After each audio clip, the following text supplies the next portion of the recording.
to know, are you afraid of the dark? Just kidding! What's up, ladies and gents? It's your boy Lou Streets, and I'm back with another segment of LSV. Now, in this tutorial, we want to talk about how to improve the quality of your videos due to lighting and lighting placement. The brands of the lights that I'm using and where I got them from, I will put links in the description. Now, before we get started, I need you to just come a little closer. Look at my face. See it clearly shining because of the lights. But before we get started, if you're looking for tips on how to improve the quality of your gaming content, look no further. Go ahead and hit that subscribe button and join the LSV fam. I'll put a playlist on my how to create content series up here in the top right corner. Left. I always forget which side. Just use your peripherals. I never can remember which side it is. Let's go ahead and get into the video. Now, first off, you don't have to be a photography expert in order to create a pleasing aesthetic. I'm going to teach you how to make something similar to this by isolating each light that I'm using and then discussing its intended result. Now, if you're completely new to this, then you might want to watch the whole video. However, if you have some familiarity with this area, then I'll put timestamps in the caption so you can skip on through to whatever suits you. Now, the most important light is always going to be your key light, and the purpose of the key light is to highlight the form or dimension of a subject. Now, in this case, that would be me. If you take a look at the room behind me, it's not as well lit, but my face is pretty well lit while the rest of the room is dim. Now, the key light will always be behind your camera, usually above you, and it's always going to be in your face because that's the intended purpose of the shot. Now, I'm shooting on a Sony a5100 right now, so the camera does give some credence to the lighting quality. However, let's take a look at my cell phone. As you can see, even on my cell phone, it's still well lit around the room. The lighting is pretty good. If you have a decent key light and you have it in a good angle, you're always going to be able to get a solid shot and have great lighting on your face, and that's the intended purpose. As you can see, even looking at me now, the chair and stuff behind me a little bit more dim, but overall you can see my face very clearly. Now, what I'm using for my key light is the Sunpak 19-inch LED ring light. It costs about $130, but you're definitely getting the bang for your buck. It comes with about 400 plus 60-watt power LED lights and also an extension stand that goes up to 6 feet. As I said, your key light shot needs to be above you, so it's perfect because the light is coming down on me. If you take a look at kind of the left shoulder and like the backside area, you can see it's a little dimmer, but it highlights my face more, so it gives you much more of an impression of what my expression is. Also, it's very important to mention that the 19-inch Sunpak LED ring light is AC adapter powered, so you don't have to worry about it dying while you're shooting. It has multiple temperature settings. Right now in this recording, I have it set to fluorescent, but if you want to change it, and just like that, we can switch over to the tungsten setting for a more natural, warmer looking light. Now, I personally don't prefer this one, but everybody's preference is different. My only real gripe with this light is that it doesn't have a remote control, but that makes sense because the brightness is based on the knob adjustment, with the minimum power being off and the maximum power being as bright as possible. Now that you understand the importance of a key light, let's move to the next light. So let's talk about backlighting, and the definition of backlighting is to illuminate from behind. So if you take a look at my shoulder, you can see it's dimly lit. The same thing with my face, is kind of slightly lit. Same thing with the chair, it's kind of lit from behind at a different angle. I have the key light set to its most minimum setting. So if I was to turn the key light one more click to the left, you wouldn't be able to see my face at all. Like, it would be completely gone. Now, the reason I like to do this mood is sometimes I'm not playing a hyped up game like Mortal Kombat or Dragon Ball FighterZ. Sometimes I'm playing Resident Evil 7. Sometimes I'm playing Ghost of Tsushima. Sometimes I'm playing a stealthy chill game like Splinter Cell, and I want to create a different vibe instead of having everything be loud when that's not really the style of the game. And this is where backlighting comes into play perfectly. Now, right now, I'm using the Sunpak 12-inch LED rainbow light. The reason that I love this light is very simple. I'll show you right now. Bang. That right there. Look at the mood of this. Bang. Go to green. That right there. Look at the mood of this. Bang.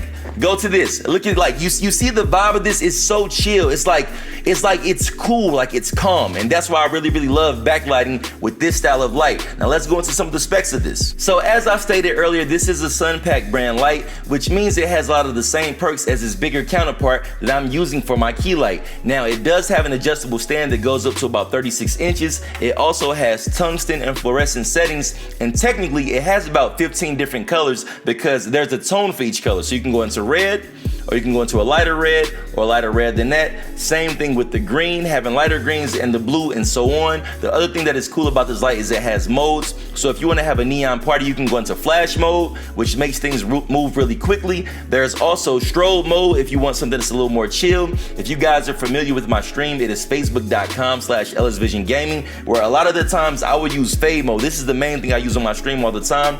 And then we also have smooth mode, which is still pretty fast. The other thing about it, if you're into blogging or you want to do some type of blog but you don't have a big camera or setup, you can still use the smart adapter on the inside and put your smartphone inside of it. Now you have proper lighting to do some type of vlog. This costed me about $70, and when I went to the store, I wasn't even looking for it, but based on me trusting the brand with the bigger light, I decided to go with it, and I don't regret this purchase at all. On top of that, it's also remote control powered. The only downside is sometimes other remotes in my room can trigger this light. Like if I was to use my air conditioner remote, it would change the light. It's a minor inconvenience, but it's not that important. But overall, the Sunpak 12-inch LED rainbow light is perfect for your backlighting. Let's move to the next light. So here's something that you don't really need, but it's kind of cool and fun to have. So if you notice, I still have my key light to the dimmest setting. I want to draw your attention to the back wall. You see we got some colors swirling around. So what I got going on here is two 30-watt floodlights. I keep them on both sides of the room. There's one over here and one over there. They're not a particular brand, but they do have all your typical RGB settings, the same as the Sunpak 12-inch. I'll make sure to put purchase links in the caption so you guys know where to find them. And right now I have them on fade mode. Now my idea for this was, you know when you see a fish tank with the light on at nighttime or like in a dark room and you have that visual illusion of the waves just floating along the wall? That's kind of what I was going for when I put this together. And to be honest with you, I think it's what draws the most attention to my stream as far as the aesthetic.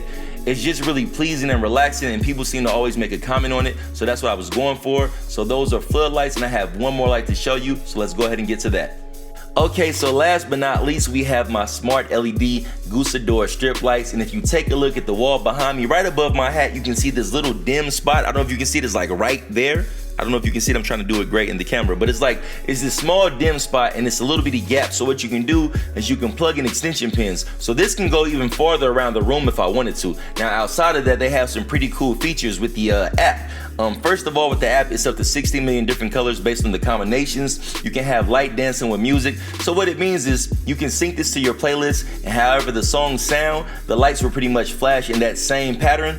Also with microphone mode, if I was to sync it up to my iPhone, whenever I spoke, the lights would flash in that same pattern as well. It has Apple and Android support, and I want to show you guys the app right quick just so you can get an idea of what this thing is capable of. Okay, so let's just go into the Lotus Lantern app really briefly.